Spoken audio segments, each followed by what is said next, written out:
Welcome back. While the Derek Walcott Square is undergoing renovations to reveal a more modern city, its exterior walls are being handed over for preservation. Nisha Charles tells us more. Upgrades to the Derek Walcott Square, which are being funded under the OECS Regional Tourism Competitiveness Project, are ongoing. The renovations, which are expected to reshape the city of Castries as a main recreational area accessible to all members of the public, are expected to span 6 weeks in total. On Wednesday, Prime Minister Alain Chastanet, along with officials from the Ministry of Tourism, toured the site where the exterior walls had been demolished, park benches resprayed, planters painted, and landscaping and beautification works are being done. Permanent Secretary in the Ministry of Tourism, Donald Nvite, assured the public that the history of the iconic space would not be lost as the walls are being gifted to the St. Lucia National Trust.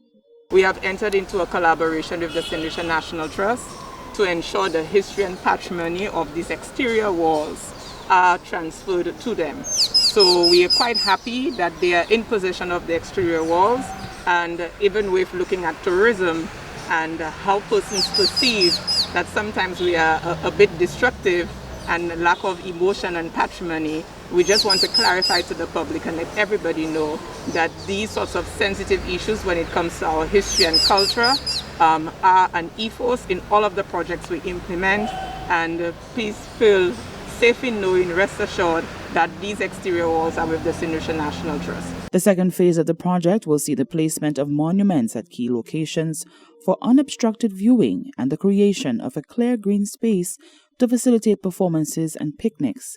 It will also include the relocation of the existing fountain, allowances for additional seating and diverse vending, and the strategic placement of a bust of Sir Derek Walcott to greet visitors to the square. Chastanet says Phase 2 will also address parking. It's a very difficult place to park because it's very perpendicular and very difficult to get in and out. So once the designs are completed for Constitution Park, that would also be looked at. And certainly once the designs for the Jeremy Street waterfront area also have been redone, then that will also be decided. But right now the parking remains where it is, and that's why you've seen Phase 1 to the extent it is. It's only when we decide to eliminate or move the parking, we would then go into Phase 2 for Derek Walcott Square. But hopefully Solutions will enjoy it. I think it's a much better layout, and bringing back down the walls and creating more space, putting more benches in. But we'll see more people recreating in this facility than we have in the past. The public space in central Castries was originally named Place Dames and Promenade Square and was renamed in 1993 after the country's Nobel Prize winner in literature, Sir Derek Walcott. For the Hot 7 News, Nisha Charles reporting. Health Minister Mary Isaac has indicated that the changing of the law that criminalizes suicide attempts is not at the top of the list of priorities for health officials. Isaac says currently there are many other issues that have the attention of the officials. Genevieve Gonzague reports.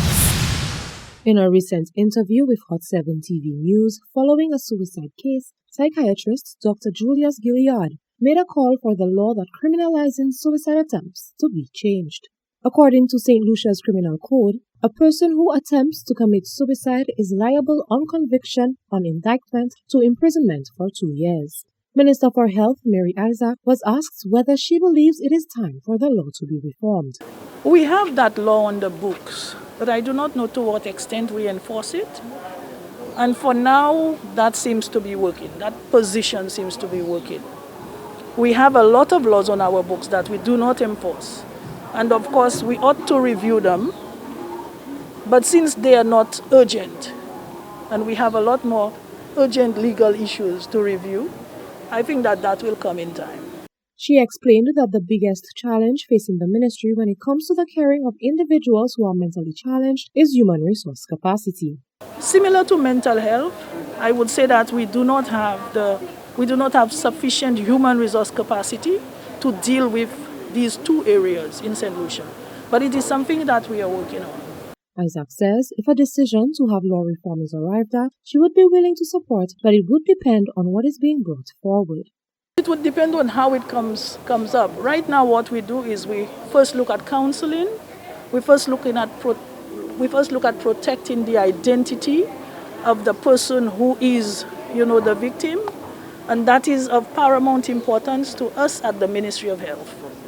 The legal side of it, we leave for the Home Affairs Minister to deal with. Mental health professionals like Dr. Gilliard say both the legal and health system have failed people with mental health issues in St. Lucia. Reporting for Hot 7 News, I am Genevieve Gonzalez. Online learning has received another shot in the arm, this time to the benefit of youth at risk. Children in communities served by Rise St. Lucia Inc. received 31 tablets, along with other school supplies, complements the Sandals Foundation. Youth at risk, children with disabilities, and students in the formal education system will all benefit from a recent donation of tablets by the Sandals Foundation. The devices form part of the Foundation's thrust to changing the lives of Caribbean students. Representative of the Sandals Foundation, Winston Anderson, says the donation comes at an opportune time. Dear to his heart is the work done by Rise St. Lucia, and on Thursday, children in the community served by the organization were appreciated. At this time, with the pandemic, with the uncertainty, with kids not being able to go to school, we believe it's an important exercise that the foundation is proud to sponsor and to represent. 31 tablets, as you can see, a number of school supplies, 400 masks, sanitizers, etc. to 31 kids from this community who have lost their father, unfortunately. Director of Rise St. Lucia Inc., Dr. Stephen King, says the donations are welcomed. This initiative, which is an investment in the education of our children, is an investment in their lives and their success. I know the children are going to make best use of this, and I just want to say thank you for having that confidence, that trust, and caring about the children in this particular community, Wilton Yard. Sandals has invested in children so their dreams could come to life and be manifest in their lives. Tiba had a dream to help the children who have lost their fathers to violence. His dream is being realized today in a small way. Dr. King hopes that the initiative will spread to other communities served by his organization with the help of the wider business community. I don't want any community to feel left behind by this particular initiative in Wilton Yard, because we want to help every community, and we will help every community.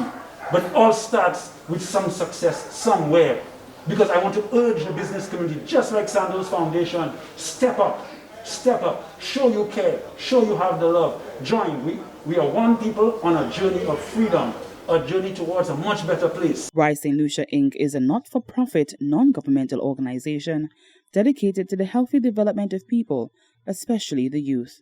For the Hot 7 News, Nisha Charles reporting. Stay with us. We have the latest weather forecast coming up next.